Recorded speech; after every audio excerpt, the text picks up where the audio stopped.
പോകുന്നത് ഒരു കൊച്ചു കഥാപ്രസംഗമാണ്. എനിക്ക് എന്തെങ്കിലും തെറ്റുകളുണ്ടെങ്കിൽ അതെന്നോട് ക്ഷമിക്കണം.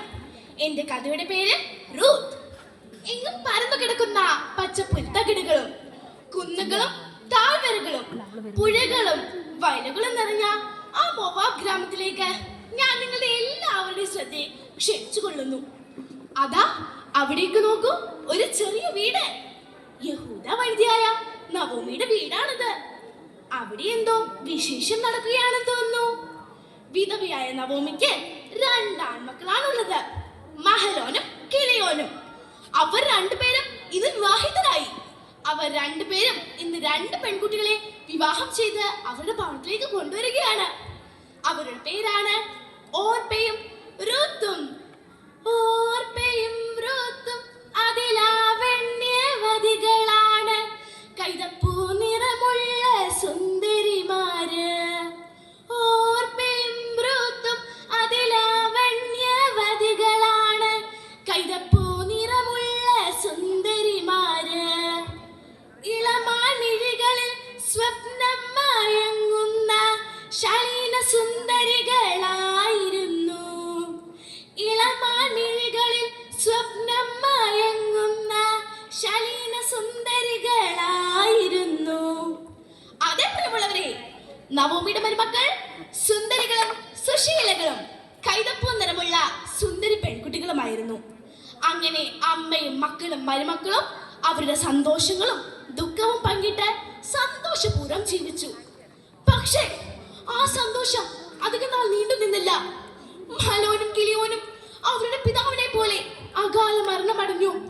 സന്തോഷം നിറഞ്ഞ ആ വീട്ടിൽ ദുഃഖത്തിന്റെ കരിനിഴൽ മാത്രം.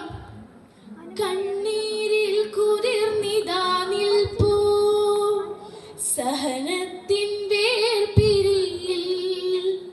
കണ്ണീരിൽ കുതിർന്നിതാ നിൽപ്പൂ സഹനത്തിൻ വേർപിരിയിൽ.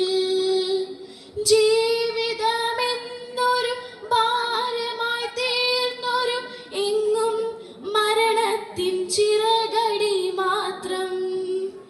എങ്ങും മരണത്തിൻ ചിറകടി മാത്രം. ദൈവമേ, ഞാൻ എന്ത് തെറ്റ് ചെയ്തിട്ടാണ് നീ എനിക്ക് ഇങ്ങനൊരു ശിക്ഷ തന്നത്? നവോമി സ്വയം ചോദിച്ചു. അങ്ങനെ നവോമിയും മരുമക്കളും ബെത്ലഹേമിലേക്ക് തിരിച്ചുപോയി.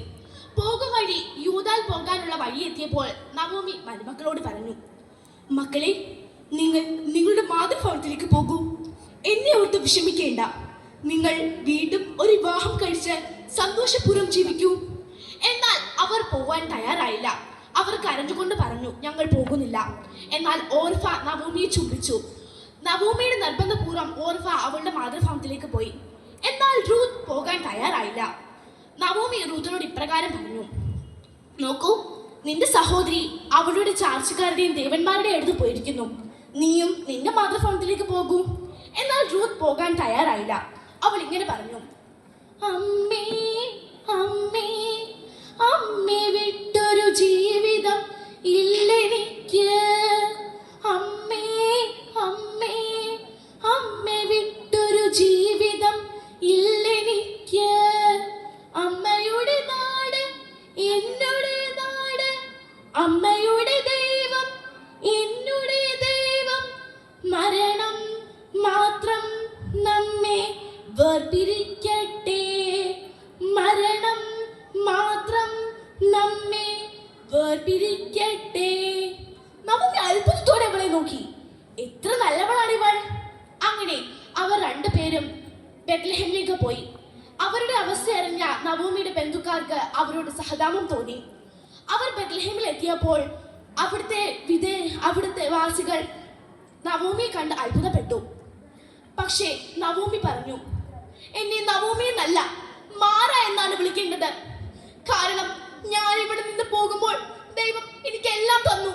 പക്ഷേ ഞാൻ തിരിച്ചു വരുമ്പോൾ ദൈവം എൻ്റെ എല്ലാം എടുത്തു. അങ്ങനെ അവർ ജീവിച്ചു. ഒരു ദിവസം റൂത്ത് നവോമിയോട് പറഞ്ഞു, അമ്മേ, നമുക്ക് ജീവിക്കണ്ടേ?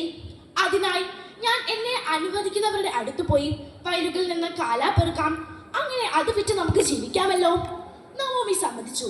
അങ്ങനെ ഒരു നിറയെ കാലകൾ പറക്കി വിറ്റു. അങ്ങനെ അവരുടെ ജീവിതം തുടർന്നു. ഒരു ദിവസം നവോമി റൂത്തിനോട് ചോദിച്ചു, മകളെ, നിനക്ക് എവിടെ നിന്നാണ് ഇത്രയധികം കാലാകൾ കിട്ടുന്നത്?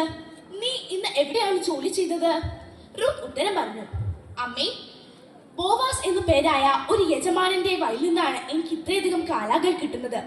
എന്ത്, ബോവാസോ? അവൻ നമ്മുടെ ഒരു അകന്ന ബന്ധുവാണ്. അവൻ നല്ലവനും ധനാഢ്യനുമാണ്. നീ അവിടെ തന്നെ പോകണം. അങ്ങനെ ഒരു ദിവസം ബോവാസിന്റെ വയലിൽ കാല പെറുക്കുമ്പോൾ ബോവാസ് അവളെ കണ്ടു. ബോവാസ് ഒരു ഭൃത്യനെ വിളിച്ചു ചോദിച്ചു, ആരാണീ മോഹനാംഗി, ഷാരോണിലെ സൂസന്ന പോലൊരുവൾ? ആരാണീ മോഹനാംഗി, ഷാരോണിലെ സൂസന്ന പോലൊരുവൾ? പ്രഭു, അത് അങ്ങയുടെ ബന്ധുവായ നവോമിയുടെ മരുമകളാണ്, റൂത്ത്.